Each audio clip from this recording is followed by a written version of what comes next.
Ayatnya itu di Matius 3 ayat 11, saudara. Saya bacakan, saudara menyimak. Aku membaptis kamu dengan air sebagai tanda pertobatan. Tetapi ia yang datang kemudian daripadaku lebih berkuasa daripadaku, dan aku tidak layak melepaskan kasutnya. Ia akan membaptis kamu dengan Roh Kudus dan dengan api. Ya. Kalau kita lihat ayat ini, saudara, next. Ya. Ayat ini membicarakan mengenai baptisan dan pertobatan. Ya, saudara ya. Baptisan itu pertama-tama dari Yohanes, karena dia yang buka jalan, saudara ya. Baptisan Yohanes itu dengan air sebagai tanda pertobatan manusia. Ya. Jadi kalau kita bertobat mau menerima Yesus, kita dibaptis. Ya kan? Di sini ada yang belum dibaptis kan? Semua udah dibaptis ya? Amin ya? Amin. Tapi saudara-saudara, saya pengen bicara begini soal baptisan. Saya waktu sebelum ini pelayanan di GPD-nya Pak Niko, saudara, saya memimpin dari pengajaran sebelum orang dibaptis, saudara ya. Jadi begini, banyak dari kita ketika saat mau dibaptis belum mengerti arti baptisan. Ngerti ya, saudara ya? Kenapa kita mesti dibaptis sih, gitu, ya kan? Banyak dari mereka itu ya kalau mau masuk Kristen ya mesti dibaptis. Ini syaratnya, ini lambangnya. Tapi esensi dari baptisan sendiri itu banyak kan lepas dari kita, ya kan? Sehingga arti dari sebuah baptisan yang luar biasa. Mengapa saya katakan luar biasa? Kenapa? Karena Tuhan kita pun Dia menunjukkan kepada kita bahwa Dia juga dibaptis. Betul nggak? Sekalipun Yohanes bilang, buat apa? Ini kamu kan Tuhan deh yang kami mau sambut, gitu kan? Dia ngomong begitu kan? Ini kehendak Tuhan, kita harus jalankan. Berarti penting ya, saudara, baptisan. Penting sekali. Dan banyak dari kita ini melewatkan momen ini, saudara ya. Saya sedikit kesaksian, saudara. Saudara, waktu dulu ada orang datang kepada saya, anak muda, saudara ya. Dia bilang begini, Pak, bisa tolong saya nggak, Pak? Kenapa? Karena saya diganggu sama kuasa kegelapan. Kenapa begitu? Saya bilang, nggak tahu, Pak. Setiap jam malam-malam itu gua dia gelisah sekali gitu ya. Kenapa? Karena ada yang ngetuk-ngetuk, ada yang narik-narik kakinya. Dia bilang, hey, saya bilang, kan kamu udah ke gereja, kamu udah percaya Tuhan ya. Saya bilang gitu, kenapa diganggu gitu? Nah, saya selidikin gitu, saya tanya sama dia, jangan-jangan kamu belum dibaptis ya? Iya, Pak, belum dibaptis. Oh, baptis deh. Setelah kamu dibaptis, kita lihat apakah kuasa kegelapan itu masih mengganggu. Kenapa, saudara? Karena saya percaya orang yang di dalam Tuhan dan kemudian dia dibaptis, ya, maka kuasa Tuhan akan menyertai dia. Amin, saudara. Yang gelap udah nggak bisa dijamah lagi, gitu kan? Tapi kalau bisa dijamah, ini ada something wrong. Oh, ternyata belum dibaptis, ya kan? Nah, saya suruh dia baptis. Setelah baptis, saya tanya, apakah kuasa kegelapan itu masih mengganggu kamu? Udah enggak, ya. Jadi, saudara, penting nggak baptisan itu? Penting sekali. Kenapa? Karena itu tanda buat yang di atas, yang di bumi, dan yang di bawah bumi. Kamu adalah milik Tuhan. Ngerti ya, saudara ya? Dengan menyatakan pertobatan bahwa saya meninggalkan. Nah, masalahnya gini nih, pertobatannya itu sekarang artinya menjadi kecil, saudara ya. Orang mikirnya baptis, diselam, dipercik, diapain segala macam. Tapi arti pertobatannya ini tuh menjadi kecil, sehingga kita ketika melewati baptisan, seringkali orang Kristen tidak mengalami apa-apa dalam hidupnya. Ya, saudara ya. Nah, jadi kalau kita lihat di sini bahwa baptisan dari Yohanes adalah baptisan air sebagai tanda pertobatan manusia. Tapi Yohanes di sini mengatakan ada juga nanti datang, yaitu Yesus Kristus. Ya, Dia akan datang dan membaptis kamu dengan Roh Kudus dan dengan api. Berarti ini lebih dahsyat gak, saudara? Ya, ini lebih dahsyat lagi kalau Yesus. Kalau manusia dengan air itu sebagai tanda pertobatan. Tapi kalau Yesus itu dari pihak Allah masalahnya. Baptisnya itu dengan Roh Kudus dan dengan api. Ya. Nanti akan kita jelaskan selanjutnya. Nah, Yang kedua dari ayat ini membicarakan mengenai pertobatan, ya kan? Pertobatan. Next selanjutnya. Ya, saudara, kita sering dengar pertobatan. Aduh, bertobat udah tahu deh, udah lama, saudara ya. Ya, nggak boleh berbuat dosa lagi seperti itu, saudara ya.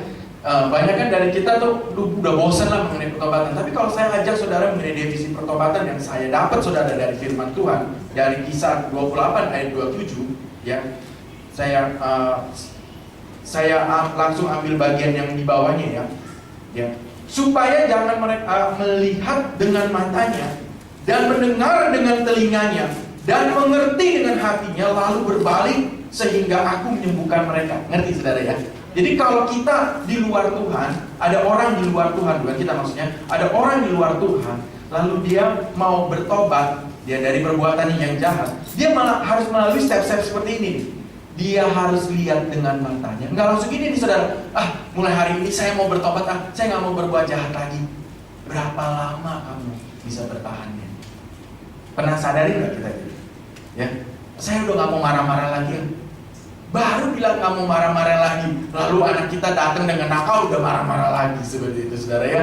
Jadi kadang kita tuh lupa ada step-stepnya yang harus kita lewatin. Apa? Harus melihat dengan mata.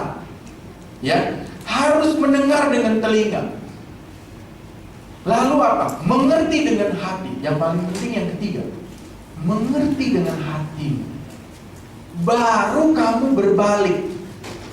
Banyak kan orang Kristen gini, dengar khotbah, wow, semangat api-api, wah emosi, besok saya mau bertobat, saya nggak mau hidup susah lagi. Pokoknya besok hidup saya mau berubah, besok langsung berubah, lalu besoknya lagi langsung jatuh lagi dalam dosa. Banyak kan dari kita begitu, saudara? Ya kan? Kenapa? Karena ini nggak dilihat dulu dengan mata, nggak didengar dulu dengan telinga, lalu dimengerti dengan hati. Ngerti ya saudara ya? Banyak kan, saya nggak mau bilang ambil jalan pintas, saudara. Sekarang kan zamannya ambil jalan pintas, sebenarnya saudara ya. Semuanya mau serba cepat, betul ya? Melalui internet semuanya informasi serba cepat. Sekarang zaman era serba cepat, informasi serba cepat, terjadi di mana-mana langsung tahu, ya, seperti itu saudara ya. Jadi, tapi kadang-kadang untuk pertobatan kita jangan ambil jalan pintas. Kenapa? Kalau kita ambil jalan pintas, nggak kuat. Nanti sebentar juga jatuh lagi dalam dosa. Saudara, kalau kita membiarkan hidup kita bertobat, lalu gak kuat, jatuh lagi dalam dosa, bertobat lagi, jatuh lagi dalam dosa, nanti lama-lama frustasi gak saudara? Frustasi. Aduh, saya kok mau berbuat baik, saya gak bisa ya. Ya udahlah, begini aja lah. Emang saya orangnya begini, emang takdir saya begini, emang beginilah saya gitu ya. Ya kan? Ntar lagi ngomong, saya memang mulutnya aja yang kelihatannya jahat, tapi hati saya mah baik. Saudara ya. Lama-lama begitu saudara, dikamuflase gitu ya, kata-katanya diperindah. Padahal intinya begini, dia nggak bisa berubah, nggak bisa bertobat gitu ya kan. Sedangkan kita bilang, ayo bertobat, hasilkan buah gitu ya. Jadi kenapa? Kita harus melewati step-stepnya, melihat dengan mata, ya kan? Mendengar dengan telinga firman Tuhan, melihat dengan mata, oh ada Tuhan. Dengan mata, kesaksian-kesaksian orang dengan mata. Ih bener lu, ditolong, ih didoain, sembuh. Seperti itu ya saudara ya. Oh ada lu Tuhan. Ngerti ya? Lalu mendengar dengan telinganya, ya kan? Baca firman Tuhan, dengar khotbah di gereja, mendengar dengan telinga. Lalu direnungkan, ini lupa nih, nggak direnungkan. Renungkan. Iya ya, kenapa saya selama ini begitu ya? Tuhan udah baik sama saya nggak pernah baik sama Tuhan. Benar? Pernah nggak kita merenungkan? Ya kan? Kita perlu renungkan, baru kita ngambil keputusan. Iya, mulai sekarang saya mau berubah. Itu jauh lebih kuat, saudara ya. Ya, lalu berbalik sehingga aku menyembuhkan mereka. Ngerti ya saudara ya? Jadi kalau saudara melewati step-step ini, saudara mau nggak mau pasti ditolong sama Tuhan. Sekalipun Tuhan melihatkan ini manusia, saya nggak mau dekat-dekat lagi lah. Ini manusia hancur banget gitu, saudara ya. Iblis pun melihat dia gini, ini yang kayak begini nih, nggak usah kita goda-godain lagi. dia udah lebih jahat dari kita, atau kita aja waktu hidup udah jahat kayak begitu gitu ya. Kita nggak usah goda-godain, dia hancur sendiri gitu saudara ya. Jadi kemarin ya ampun, iblis aja udah bilang begitu, Tuhan mau nolong gimana lagi saudara ya. Jangan sampai begitu gitu ya. Jadi kalau saudara melakukan pertobatan, saudara menggerakkan Tuhan untuk menyembuhkan saudara. Amin. Ya. Next selanjutnya. Nah, arti pertobatan itu di Efesus 4 ayat 28 juga dikatakan gini. Orang yang mencuri, janganlah ia mencuri lagi dong. Ngerti ya saudara ya? Udah tahu salah, jangan dong dilakukan lagi. Ngerti ya saudara ya? Ya kan? Tapi baiklah ia bekerja. Jadi ini untuk mencuri. Jadi mencuri mau bertobat, syaratnya nggak boleh mencuri lagi. Gitu ya saudara ya. Baiklah ia bekerja dan melakukan pekerjaan dengan baik dengan tangannya sendiri, supaya ia dapat membagikan sesuatu kepada orang yang berkekurangan. Bayangkan saudara, dari yang mencuri ngambil barang orang, bekerja keras, nanti dia bisa kasih orang malah. Itu janji firman Tuhan saudara ya. Ya, sebenarnya pertobatan ini ada di Matius 3 ayat 8, menghasilkan buah pertobatan, ya kan? Dari terjemahan baru dikatakan, jadi hasilkanlah buah yang sesuai dengan pertobatan. Dalam bahasa Indonesia sehari ini, tunjukkanlah dengan perbuatanmu bahwa kamu sudah bertobat dari dosa-dosamu. Saudara, kalau kita dengar begini, kita kayaknya dekat nggak ya sama firman ini ya, saudara? Firman ini mengatakan di bahasa Indonesia sehari-hari, tunjukkanlah dengan perbuatanmu bahwa kamu sudah bertobat dari dosa-dosamu. Saudara, pernah nggak kita merenungkan firman ini? Saya dekat gak ya sama firman ini? Dalam satu hari ini saya berbuat dosa nggak ya? Mungkin enggak satu hari. Kemarin kayaknya berbuat dosa ya. Satu bulan, apalagi kalau dikumpulin tambah banyak. Saudara ya, dosa ditabung, makin lama makin banyak. Bukan duit ditabung, dosa ditabung, tiap hari tambah lama tambah banyak saudara. Sehingga apa? Sehingga kita hidup makin lama jauh dari firman Tuhan. Betul nggak? Ya kan? Saudara lihat selanjutnya lagi. Bahkan ya dalam versi-versi Inggrisnya seperti NIV dan King James itu, hasilkanlah buah yang sesuai dengan pertobatan. Ya kan? Yang sesuainya itu lalu tambah nih dengan menjaga dan memelihara. Ya, kalau King James mengatakan ini, jadikan bagian dalam hidupmu. Jadi pertobatan itu harus jadi bagian dari hidup kita. Nggak ada setiap hari tanpa pertobatan. Betul, setiap hari kita berbuat dosa, betul ya. Tapi jadikanlah jadi tren dalam hidup kita, setiap hari harus selalu bertobat. Maksudnya begitu. Wah, dalam saudara ya firman ini kalau benar-benar direnungkan ya. Dengan tidak terpisahkan, secara terus menerus. Oh, hari ini saya bertobat, besok saya nggak kuat, nggak apa-apa. Besok lagi saya bertobat, besoknya lagi saya nggak kuat, nggak apa-apa. Enggak. Firman Tuhan bilang begini, terus bertobat, terus besok lagi, terus besok lagi, melakukan kesalahan, terus bertobat. Ngerti saudara ya? Capek ya?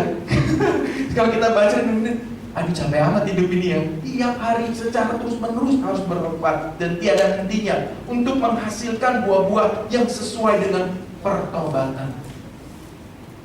Jadi saudara, untuk menghasilkan buah pertobatan, kita harus melakukannya setiap hari usahanya, tanpa henti.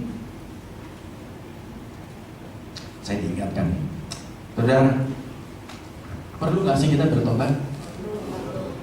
Perlu. Kenapa kita harus bertobat? Saya selalu mengingatkan jemaat Tuhan di mana-mana. Perlu nggak kita harus bertobat? Kenapa harus? Orang dunia enak-enak tuh, nggak bertobat, hidupnya kaya. Negara komunis, dia nggak percaya Tuhan. Negaranya lebih maju dari kita. Ya kan? Fakta. Mereka nggak percaya Tuhan.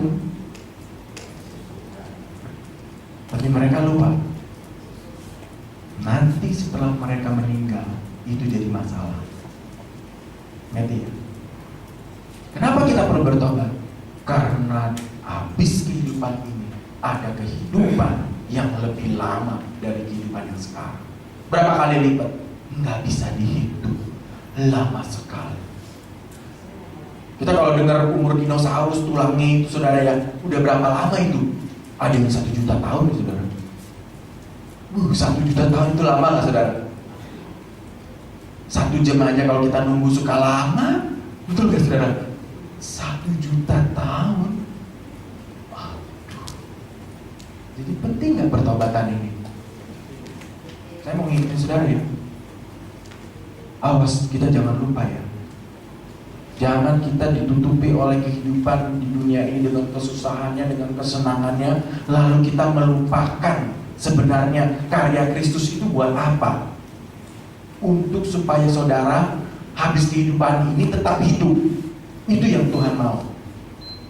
Ngerti ya saudara ya? Banyak kan orang gini, datang ke Tuhan mau cuman berkat, cuman pengampunan, supaya hidup enak, supaya anak-anaknya dijagai, supaya yang jahat tidak bisa menjamahnya. Dia lupa sebenarnya yang paling penting Tuhan mau apa? Nanti kamu kalau setelah selesai hidup di dunia ini, hidup bersama dia di surga selama-lamanya. Lupa.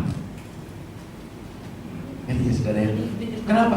Makanya pertobatan itu susah dilakukan. Kenapa? Karena dia lupa tujuan hidup utama. Gitu saudara ya. Ya. Ya itu Kinjam. Next selanjutnya. Pertanyaannya saudara, apakah bisa manusia hidup tanpa dosa? Bisa?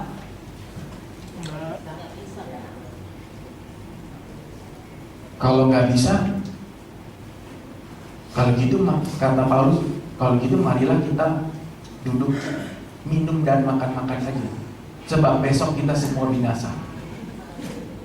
Betul? Capek-capek ke gereja, di rumah aja pakai celana pendek, makan kuaci, nonton TV, goyang-goyang kaki, minum kopi. Susah-susah amat ke gereja tiap minggu. Kenyataannya apa? Kenyataannya, sekali lagi saya tanya, bisa nggak bertobat? Bisa nggak berbuat dosa? Bisa ya, 1 jam bisa ya. Kalau 5 jam bisa nggak berbuat dosa? Kalau 1 hari? 1 minggu? 1 bulan? Oh, kata sebelahnya, apaan baru marah kemarin? Iya kan?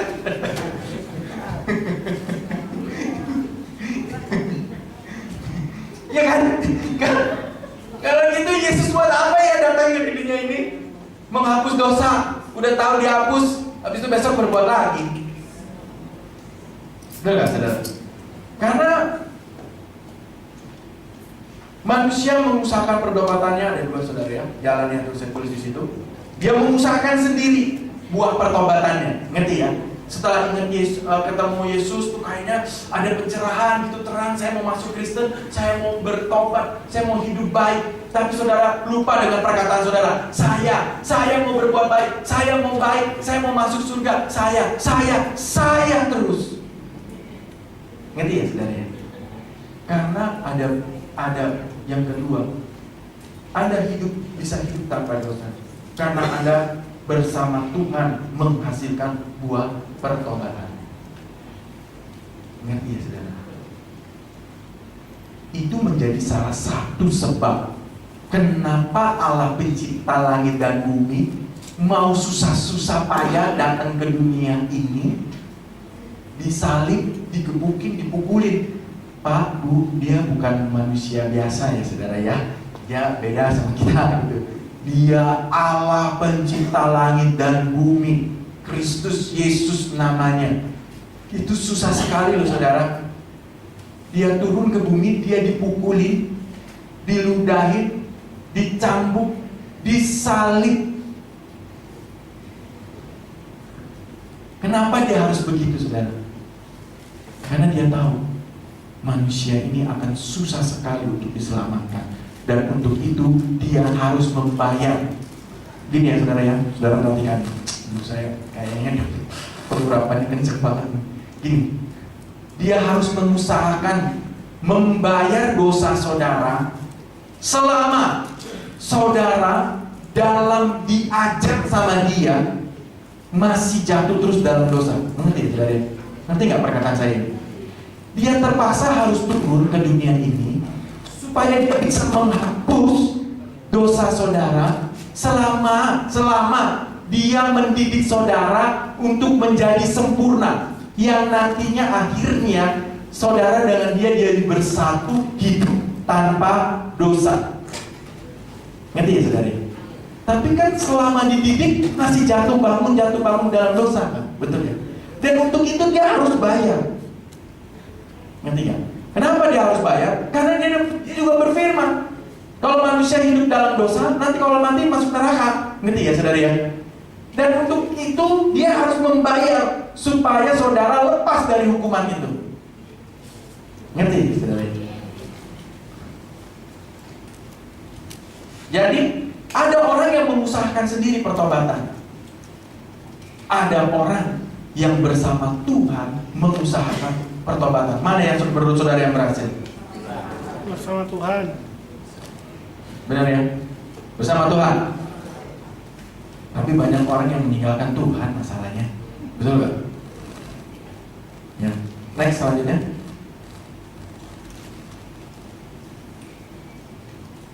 Ini contoh ya saudara ya, mengusahakan sendiri buah pertobatan. Di Roma 7 ayat 21. Saudara lihat Paulus ini, saudara ya, dia lebih hebat dari kita gitu ya. Dia sendiri ngalamin masalah seperti ini. Demikianlah aku dapati hukum ini, jika aku menghendaki berbuat apa yang baik, yang jahat itu ada pada. Ngerti ya saudara? Jadi begini saudara, makanya Tuhan Yesus mesti datang tuh, mesti beresin ini gitu. Paulus tuh Pak, ini bukan kita nih levelnya. Paulus rasul yang berani mati buat Tuhan. Kita nggak tahu ya, berani mati nggak ya buat Tuhan? Saudara berani mati nggak buat Tuhan? Amin. Mesti diuji dengan api baru bisa jawab. Ya kan, saudara ya. Kadang-kadang saudara ya, saya kalau melihat tentara gitu ya, di dalam truk dia pergi gitu ya untuk bela negara, mengamankan negara. Mereka tahu nggak waktu duduk mau naik pesawat atau naik kapal laut, mereka bisa mati dalam tugas. Mereka tahu nggak? Tahu. Tapi mereka tetap pergi nggak saudara? Kadang-kadang ya saya mikir gini loh saudara, tentara hebat ya, tetapi anak-anak Tuhan bagaimana kalau dibandingkan dengan tentara? Jangan-jangan kita kalah gitu. Banyak anak Tuhan yang gak berani mati buat Tuhan, yang masalahnya begitu. Betul gak saudara? Kalau tentara itu dia tahu loh, dia bisa mati kalau dalam tugas, tapi demi negara dia mau melakukannya. Salut. Tapi sedikit orang yang mau mati buat Tuhan. Apalagi banyak dari saudara-saudara kita mempercayai Kristus. Ya, saudara lihat ya. Jadi kalau kita mengusahakan sendiri, saya ingin berbuat baik, tapi saudara ingat, di dalam kita, yaitu di daging kita, ada usaha lain. Justru dia mau berbuat yang jahat. Jadi begini saudara, ada hamba Tuhan yang mengatakan begini, dosa asal itu seperti ini, karena manusia kecenderungannya pengen apa? Saudara lihat, anak kecil umur 2 tahun, kadang 5 tahun, dia bisa bohong. Siapa yang ngajarin dia bohong? Nggak ada yang ngajarin lu. Cuma dia suka ngeliat orang tuanya bohong masalahnya. Makanya dia jadi pinter gitu. Tapi kok dia bisa niruin ya? Kok yang baik-baiknya enggak ya? Rajin belajar misalnya. Apa orang tuanya malas juga? Enggak. Orang tuanya bekerja, anak juga lihat kok orang tuanya rajin, tiap hari harus bangun, dia bekerja, cari duit, gitu ya. Tapi anak-anak sekarang kok nggak ada yang contoh yang baik ya? Kok yang namanya malas belajar, udah bisa sendiri, nggak perlu sekolah, betul nggak? Kenapa? Karena potensi itu loh, yang di dalam ini jahat. Kalau hal-hal yang jahat, hal-hal yang berdosa, hal-hal yang melawan Tuhan, wah, rasa kepengen melakukannya itu tinggi. Tapi untuk hal-hal yang baik, Paulus mengatakan gini, biar mau pun dia nggak bisa melakukannya. Pak, Bu, ini terjadi juga sama kita sekarang ini. Berapa banyak bahkan hamba-hamba Tuhan pun jatuh di dalam dosa. Bukan nasional, internasional juga ada. Sudah dipakai Tuhan, sudah bisa menyembuhkan orang. Bahkan bukan dia menggunakan tangannya, lewat aja orang sembuh. Udah luar biasa. Nggak mungkin nggak kenal Tuhan seperti itu. Tapi tetap aja jatuh dalam perzinahan. Kenapa? Karena ini loh, Paulus ngomong, karena pertobatannya itu dia ingin lakukan, dia pengen tunjukin sama Tuhan. Ya kan? Aku ingin melakukan yang baik, bukan yang baik yang dia lakukan, justru yang jahat. Saudara, berarti banyak nggak dari kita ini sebenarnya dia nggak bisa menguasai tubuhnya sendiri. Paulus ini mau ngomong sama kita loh, kebanyakan dari manusia dia tidak bisa menguasai tubuhnya sendiri. Dia pengen berbuat sesuatu yang baik, bukan yang baik yang dia lakukan, justru yang jahat. Berapa banyak dari kita punya rencana ya, habis ini saya mau berbaikan sama teman saya. Saya ada salah, dia juga ada salah sih sebenarnya. Saya mau baik, saya mau ketemu sama dia. Tapi bukannya berbaikan, begitu ketemu malah plotot-plototan, malah bilang apa? Mau ngapain sini? Ada maksudnya ya? Siapa yang emang lu cakep apa lu datang ke sini? Maksud hatimu baik, baru dengar ngomongan nyelekit sedikit udah panas langsung. Itu banyak kita ketemukan seperti itu, betul? Ya kan? Di Yohanes 15 ayat 5b dikatakan, sebab di luar aku kamu tidak dapat berbuat apa-apa. Jadi ini udah rumus. Sekalipun kamu orang Kristen, katanya percaya Kristus, sekalipun begitu, pokoknya kalau kamu mengusahakannya sendiri nggak akan berhasil. Kenapa? Karena manusia cenderung hatinya jahat.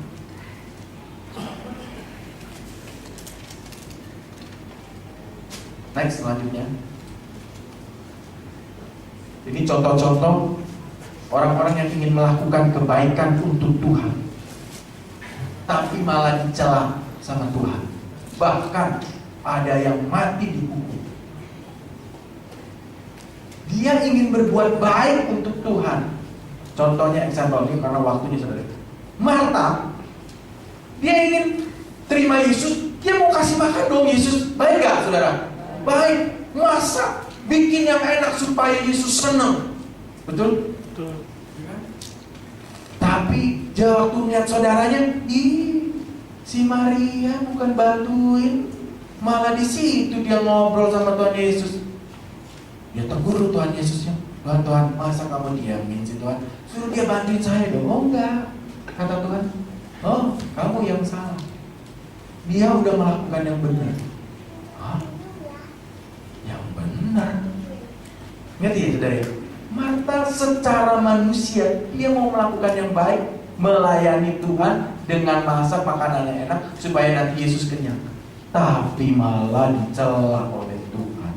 Ngerti ya saudara ya? Ini contoh di Alkitab, mau melakukan yang baik untuk Tuhan tanpa tuntunan Tuhan, salah.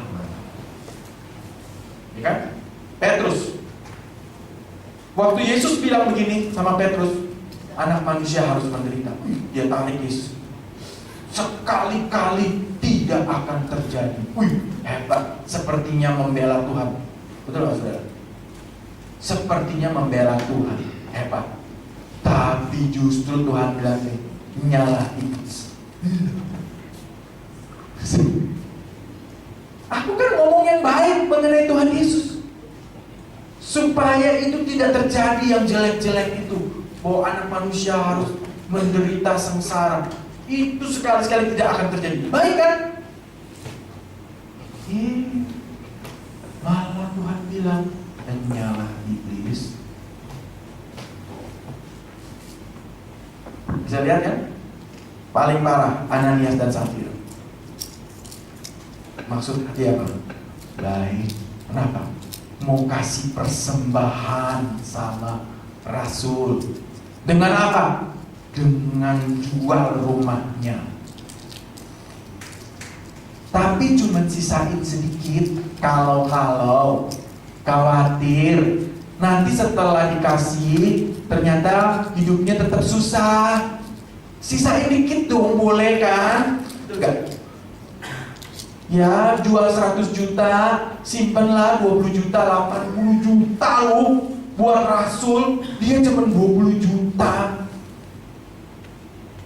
Baik. Begitu dia menyerahkan, ditanya, aduh kan gak enak ya. Masa sama aku? Ini ya semua? Iya semua buat Tuhan. Mati kamu bohongin Tuhan. Saudara lihat, orang berusaha untuk baik datang ke Tuhan, fail, gagal tiga-tiganya. Kenapa? Ya karena itu.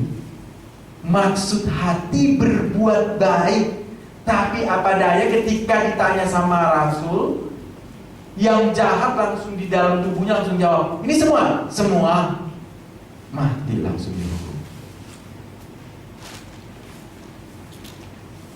Saudara ya? Kenapa? Karena dia nggak tahu kemampuannya. Berapa banyak orang maksudnya saya mau bantu dia, tapi karena nggak tanya Tuhan, dia main bantu aja. Di tengah jalan dia sendiri ternyata kekurangan. Dan waktu dia bantu, orangnya baru dibantu separuh berhenti. Bahkan kan orang kalau udah dibantu setengah belum selesai berhenti. Yang dibantu tuh biasanya ngomel. Kamu gimana sih? Katanya mau bantu saya. Saya udah siapin buat jualan, katanya kamu mau modalin. Pas buka, butuh modal buat muter, kamu stop nggak kasih. Lu kamu nih bukan bantu saya nih, kamu bisa bunuh saya malah. Saya juga udah nyemplungin duit banyak. Halo, ngerti saudara? Karena nggak tanya Tuhan, nggak tahu kemampuan dia. Karena manusia tidak tahu hari esok akan terjadi apa. Ya. Makanya orang Kristen mau menghasilkan buah pertobatan harus berjalan bersama Tuhan. Tanpa dengan Tuhan, kamu tidak bisa berbuat apa-apa. Kenapa? Rumusnya yang tadi. Mau berbuat baik, malah yang jahat yang dia lakukan. Seperti itu. Bersama Tuhan bagaimana? Next selanjutnya. Saudara kalau lihat gambarnya ya. Kita itu mesti begitu sama Tuhan. Saya mah udah tua, saya udah sekolah, udah S1, S2, S5, S5. Masa saya digambarkannya anak kecil? Gak bisa saudara. Akal budi kita gak sempurna. Tanpa Tuhan kita gak bisa melalui hidup ini dengan baik dan sempurna. Kita mesti jadi seperti itu. Kita anak kecil dipangku sama Tuhan, lalu ditunjukin jalannya. Kamu mesti ke sini ya, kamu mesti ke situ ya. Baru kamu bisa melewati hidup ini. Kadang kita berpikir, masa sih mesti begitu? Kalau Tuhan yang tunjukin, kalau Tuhan yang tunjukin jalan hidup kita, kira-kira bisa gagal nggak? Kalau mulut masih bisa, dia bisa juga sih. Ya, susah. Tuhan tidak pernah gagal. Saudara pernah lihat dunia yang dia ciptakan ini? Pernah nggak satu kali tubuhkan dengan planet lain? Pernah nggak? Ada berapa banyak planet ini yang bergerak di seluruh alam semesta? Betul? Tidak ada satupun yang nubruk dengan bumi. Kenapa? Karena Tuhan berkuasa dan Dia selalu melakukan yang benar untuk kehidupan ini. Jadi Tuhan tidak pernah gagal. Itu iman. Ya. Jadi bersama Roh Kudus di Yohanes 14 ayat 26. Itu peran dari Roh Kudus. Ya, saya nggak bahas detail ini ya, karena waktu. Peran Roh Kudus yang ditinggalkan Yesus buat kita. Nah, makanya kita harus punya kepekaan terhadap Roh Allah. Orang Kristen udah luar biasa. Kenapa? Roh Allahnya setelah Yesus pergi, kalau kita percaya kepada Kristus, maka Dia memberi penolong yang lain. Pak, Bu, Roh Kudus itu Roh Allah lu yang menciptakan langit dan bumi ini. Ada di mana? Di hati. Ada di mana dia? Di hati. Pak, Bu, kalau Allah pencipta langit dan bumi ini ada di dalam hatimu, bereskah hidupmu? Beres. Saudara yang jawab loh. Tapi kenyataannya, ya kan? Coba kita lihat yang ini, kita buka Matius 11 ayat 28.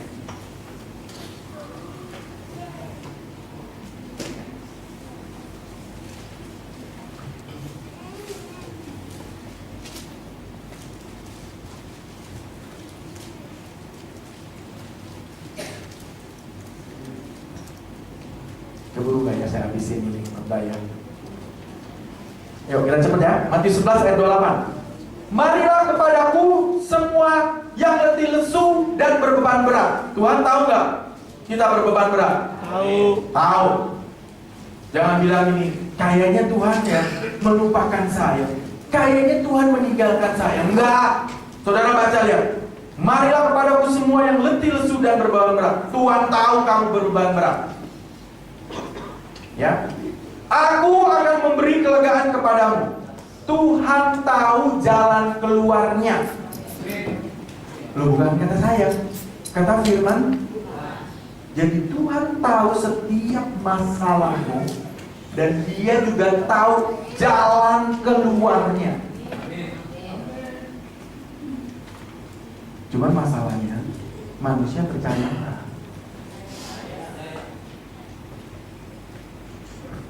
Ini yang bahaya ya bagi orang Kristen. Dia datang ke gereja, dia mendengarkan firman, dia ngangguk waktu mendengarkan firman. Tapi begitu pulang, dia nggak melakukan apa-apa. Kenapa? Sebenarnya Tuhan itu, Allah itu cuma ada di hari Minggu. Di hari lain, bagi dia sebenarnya Tuhan tidak ada. Ini yang paling bahaya. Mau dibilang ateis nggak bisa, ya ke gereja. Tapi dari Senin sampai Sabtu kayak nggak ada Tuhan dalam hidupnya. Ya kan? Percaya, berdoa sama Tuhan. Orang ngomong begitu dicibirin, Tuhan. Ya kan? Ya, lanjut ayat 29. Pikulah kuk yang kupasang dan berjalanlah dan belajarlah padaku, karena aku lemah lembut dan rendah hati, dan jiwamu akan mendapat ke. Tahu nggak firman ini, saudara? Siapa yang pertama kali dengar firman ini? Nggak ada loh. Semuanya udah dengar loh. Ngerti saudara? Tuhan tahu masalahmu, Tuhan tahu jalan keluarnya. Tuhan bilang apa? Ikulah kuk yang kupasangkan kepadamu. Saudara tahu nggak kuk itu apa? Kuk itu tahu nggak apa? Tahu. Hah? Kuk? Bukan. Kuk itu tahu nggak apa? Kan salib kejauhan. Tahu nggak? Kerbau kalau mau bajak sawah, supaya dia bisa dikendaliin, dia pakai apa? Pakai cangkul. Mati dong. Dia pakai ini, kuk, diikat di punggungnya, lalu dia tarik bajak sawah. Ngerti ya? Ya. Supaya apa? Supaya bisa dikendaliin dari belakang. Ngerti ya? Tuhan mau bilang begini. Pikulah kuk yang kupasang. Oh, saya dapat tipannya begini. Firman itu kuk kita kan? Karena firman kita tidak melakukan kesalahan, betul ya? Ngerti? Kenapa sampai hari ini saya punya istri cuma satu? Karena kuk itu saya dikendalikan sama Tuhan. Saya tahu berzina itu Tuhan gak suka. Saya tidak akan belok ke situ karena saya percaya Tuhan. Ngerti saudara ya? Jadi disetir sama firman Tuhan. Ngerti ya? Lalu kita harus belajar dengan Tuhan. Yesus itu firman Tuhan. Ya, Yesus itu firman Tuhan. Kita belajar sama firman Tuhan. Benar? Sebab aku lemah lembut dan rendah hati, dan jiwaku akan mendapat ketenangan. Saudara, ini yang bagus saudara ya. Kalau kita lihat Pak petani bajak sawah itu biasanya satu kerbau ya. Dua ya. Mengapa dia bilang bebannya ringan? Karena bukan kita yang saja yang narik, tapi ada roh Tuhan di sebelah kita yang ikut narik. Jadi kalau dua kerbau atau dua sapi narik bajak, salah satunya lemes sakit, sepertinya nggak kelihatan karena sebelahnya lebih kuat dan dia narik, betul nggak? Betul ya? Ya. Jadi kalau sebelahnya lemah, ditolong sama sebelahnya. Ya, Tuhan tahu kita lemah. Oleh sebab itu, waktu ditaruh kuk, maksudnya Tuhan, sebelahmu itu ada aku, ikut narik. Makanya dia bilang begini, belajarlah kepadaku karena aku lemah lembut dan rendah hati, dan jiwamu akan mendapat ketenangan. Sebab kuk yang kupasang itu enak, dan bebanku pun ringan. Bebannya siapa? Baca yang benar. Dan beban kunya siapa? Tuhan. Hah? Tuhan. Kau tahu? Kayaknya besar. Ngerti ya? Saudara, firman Tuhan itu amat dalam sekali. Makanya mesti direnungkan. Makanya kita orang Kristen udah punya Tuhan, hidupnya susah. Kenapa? Bajaknya kita mau pakai sendiri, Tuhannya nggak diajak. Ngerti ya saudara ya? Ketika ada berat nyangkut batu, nggak bisa narik karena sendiri. Tuhan bilang pakailah kuk. Kalau pakai kuk artinya bersama dia di sebelahnya. Karena orang Israel pada saat itu kalau bicara bajak itu selalu dua sapinya, nggak mungkin satu. Itu udah budaya di sana. Jadi ini mempengaruhi teks yang ditulisnya. Jadi waktu kuk pasti dua bukan satu. Makanya di bawahnya diperkuat lagi, bebanku bukan bebanmu, bebanku. Dia bilang. Luar biasa mas saudara. Aduh, saudara merasa nggak ada sesuatu yang baru yang masuk? Amin. Orang Kristen harusnya hidupnya tinggal enak-enak aja. Kenapa? Karena saudara sapi kecil, dia sapi gedenya. Otomatis yang narik pasti sapi gedenya. Betul nggak?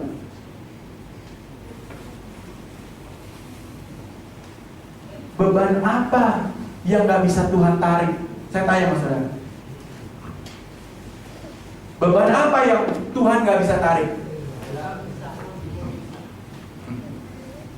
Mau beban apa? Semua dia bisa tarik.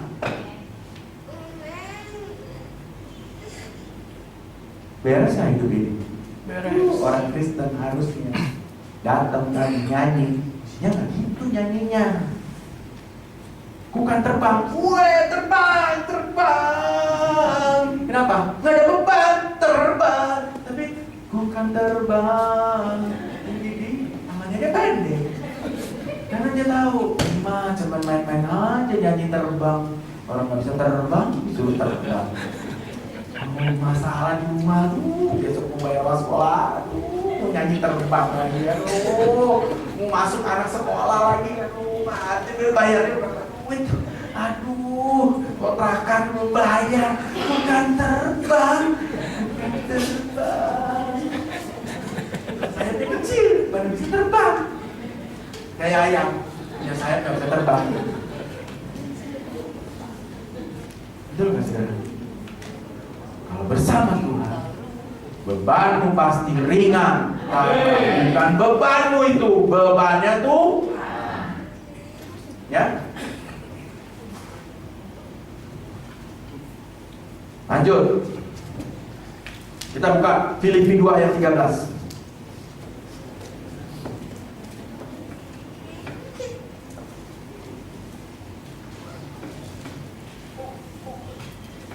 Dua belas.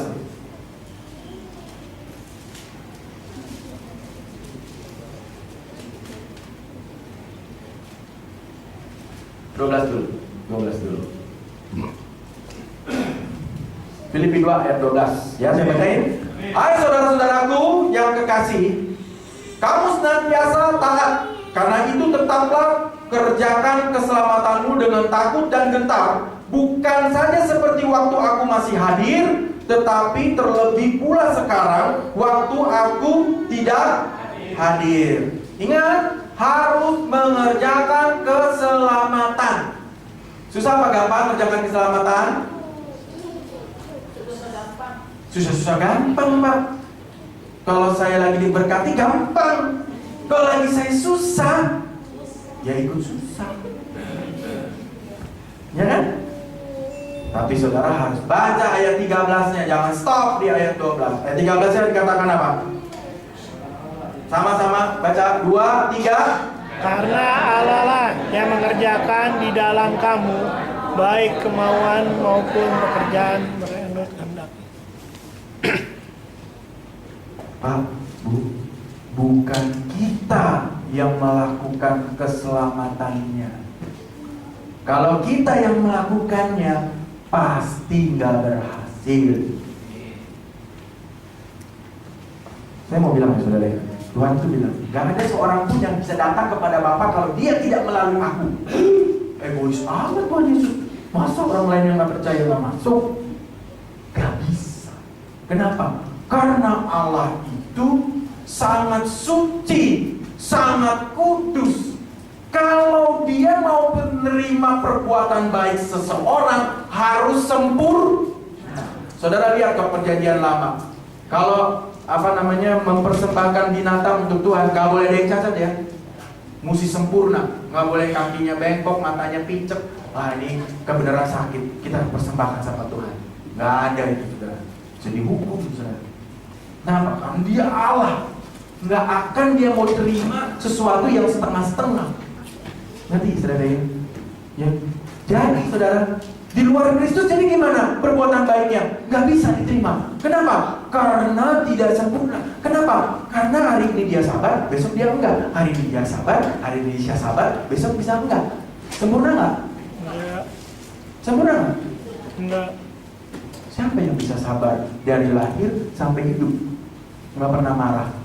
Enggak. Cuman orang mati yang bisa begitu. Kenapa? Karena dia mati, dia nggak melakukan apa-apa. Betul? Tapi kalau dia hidup, nggak mungkin. Ya kan? Oleh sebab itu, ayat 13 dikatakan gini, karena Allah lah yang mengerjakannya di dalam kamu, baik kemauan maupun pekerjaan menurut kerelaan. Jadi saudara, kira-kira kalau Tuhan yang mengerjakannya di dalam kamu, kebaikannya sempurna, diterima nggak? Itu sebabnya saudara diterima di surga. Ini bukan soal fanatik Pak, Bu, ini bukan soal fanatik, bukan. dia mah fanatik, cuma dia yang bisa selamat, orang lain nggak bisa. Itu fanatik tuh namanya tuh. Bukan. Ngerti ya saudara ya? Jadi saudara bisa jawab ya, masa orang Kristen doang yang bisa masuk surga? Karena ini Allah yang melakukannya di dalam kamu. Hari ini kamu bisa sabar sama musuhmu, itu bukan kamu yang melakukan. Hari ini kamu bisa, maaf ya, saya salah, mohon maaf. Bukan kamu, Pak, bukan. Hari ini yang menyebabkan kamu duduk di sini dengar firman Tuhan, bukan kamu, tetapi ada dorongan dari Tuhan untuk melakukan. Amin. Jadi kalau di dalam tangan Tuhan, pasti selamat nggak? Pasti. Pasti. Ini loh kabar baik yang harus saudara beritakan ke teman-teman. Ngerti saudara? Kalau setiap orang mengerti pemikiran ini, kira-kira kosong nggak bangku ini? Kenapa ini sampai kosong? Karena saudara tidak memberitakan ke teman-teman. Pak, percaya Yesus, Pak. Nanti Tuhan tolong hidup Bapak. Kalau Tuhan yang nolong, pasti selamat gak? Pasti.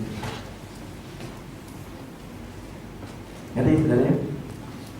Ya, nggak kosong begini. Yang duduk di sini siapa? Ah, itu yang ujung nanti nih. Itu yang ujung dulu tuh Pak, pakai baju abu-abu. Itu dulu musuh saya loh Pak. Saya berhasil ngajak dia ke sini. Kenapa? Saya beritakan firman Tuhan dan saya melakukan kebaikan bersama Tuhan, sehingga dia melihat perbuatan baik saya. Dia datang ke sini sekarang untuk mendengarkan juga firman Tuhan. Jadi saudara, loh waktunya cepat amat. Ya, ingat ya. Jadi pasti berhasil, pasti.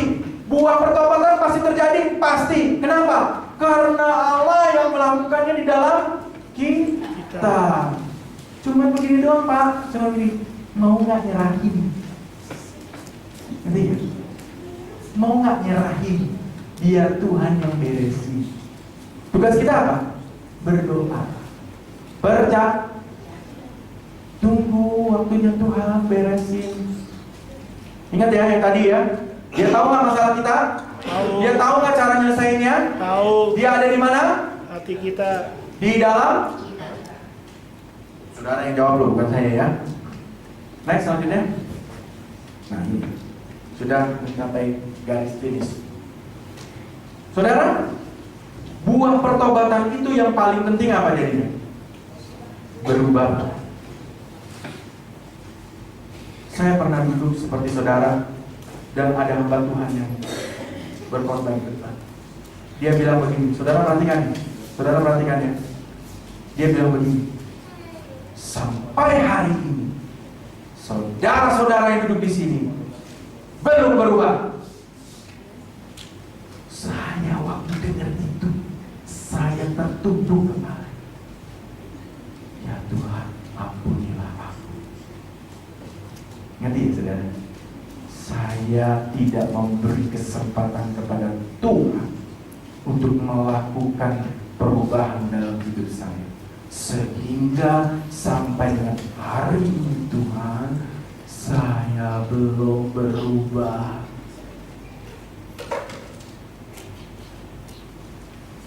Di Roma 12 ayat 2 dikatakan, janganlah kamu menjadi serupa dengan dunia ini, tetapi berubahlah oleh pembaruan budimu, sehingga kamu dapat membedakan manakah kehendak Allah, apa yang baik, yang berkenan kepada Allah, dan yang gak bisa gak sempurna ya Bapak Ibu, harus sempurna. Oleh sebab itu kamu harus berubah. Siapa yang merubah? Tuhan. Saudara lihat ya, image kita, saudara perhatikan, ini penting. Image kita, ya saya harus berubah. Nah, tadinya saya suka marah, saya jadi gak marah sekarang, baik. Ya kan? Ada orang yang jahatin saya baik, gak apa-apa. sekali apa? Ada nih 2 kali ya. Gak apa-apa. 3 kali, sekali lagi ya.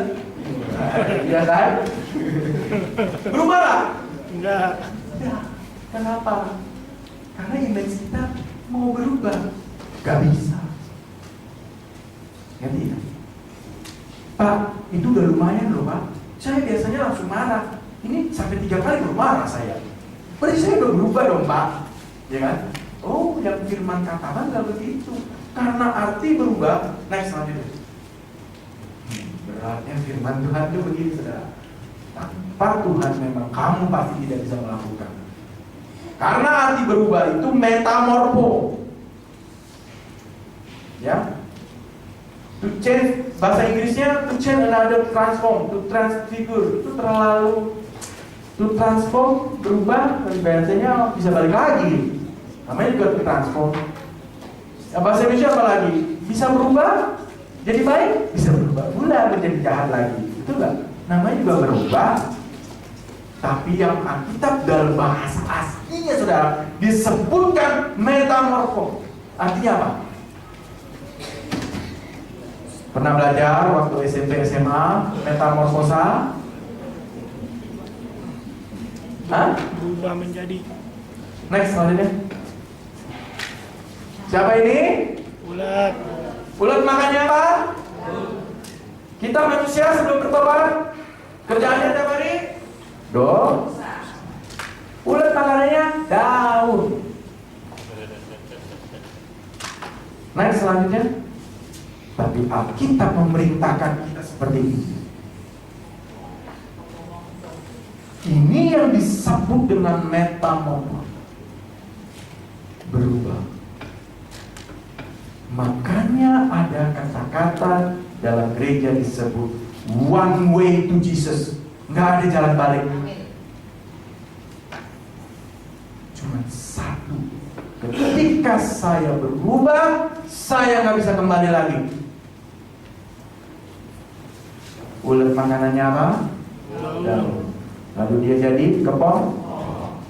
Makanya Yesus bilang, kamu harus mati. Dia kayak mati kan, ketika jadi kepompong, nggak makan, nggak apa, diem, bertapa. Lalu, habis itu dia keluar, jadi kata Yesus, ketika kamu berubah menjadi ciptaan yang Baru. Yang lama sudah Berlalu. Yang baru sudah ngerti. Dalam nggak artinya ini? Makanya baca firman jangan buru-buru. Apalagi kalau udah ngantuk, nggak bakalan. Nanti ya saudara, Tuhan itu seperti harta. Kalau Anda mengerti ketika Anda menemukan ini, Anda tinggalkan itu dunia semuanya. Kenapa? Yang di dunia nggak ada artinya sama firman Tuhan. Yang di dunia cuma 80 tahun paling, 120 tahun paling lama. Ya, sekarang aja udah jalanin separuh lebih, tinggal sedikit lagi. Betul? Ya, kalau ulang tahun tiap hari kan panjang umurnya. Siapa yang bilang panjang? Makin pendek itu sebenarnya. Betul gak? Tapi siapa yang mau nyanyi pendek umurnya? Oh, bisa marah yang ulang tahun. Betul gak? Tapi kan kenyataan.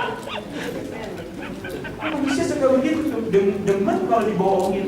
Panjang umurnya lu. Tambah pendek lu tambah panjang. Kembali lagi. Tuhan ingin kamu berubah. Kamu lihat. Ular itu setengah mati jalan pakai perutnya, betul gak? Kita hidup di dunia ini setengah mati Pak Bu.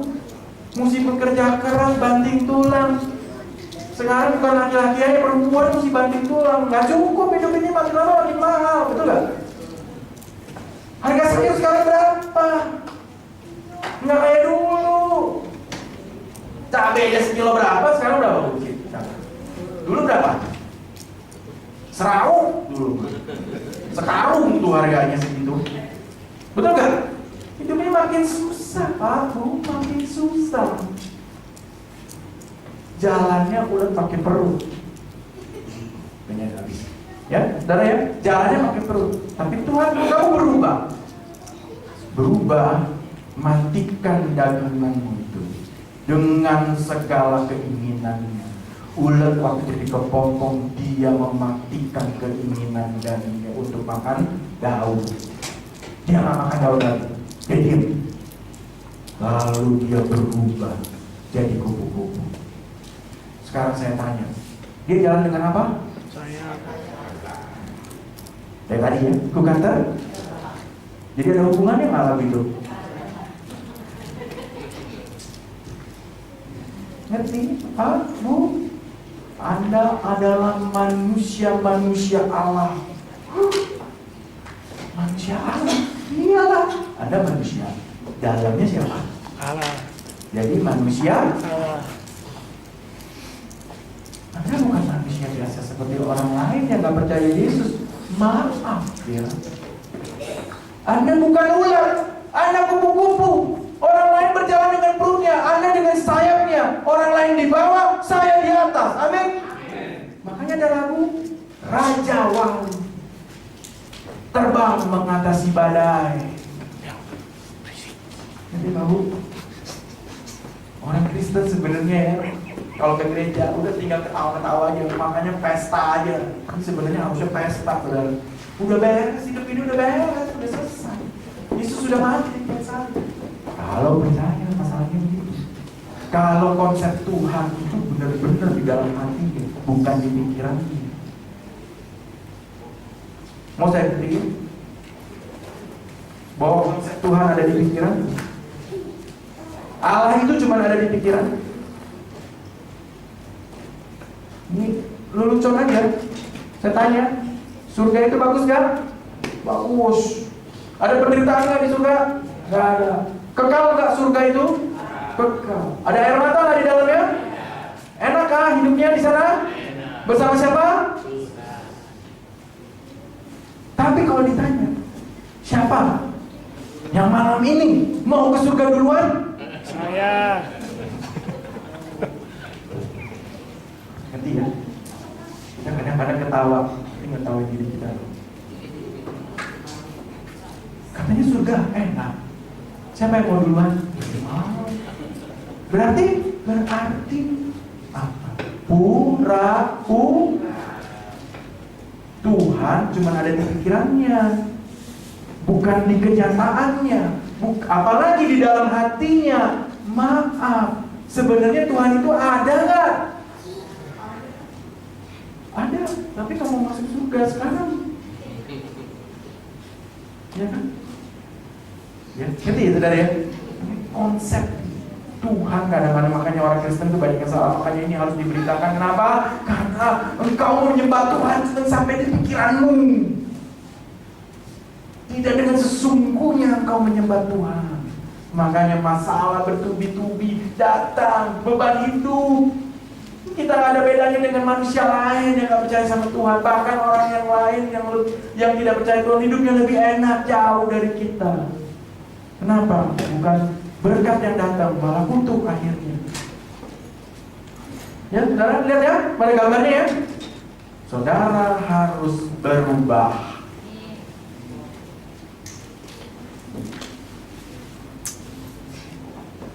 Saya tutup dengan firman Tuhan. Saya tutup dengan ini. Saya nggak bicara lagi terus. Kita nyembah Tuhan. Barang siapa menang, Wahyu 3 ayat 21. Barang siapa menang, ia akan kududukan bersama-sama dengan aku di atas tahtaku, sebagaimana aku pun telah menang dan duduk bersama-sama dengan Bapakku di atas tahtanya. Amin. Saya ulang pada musik.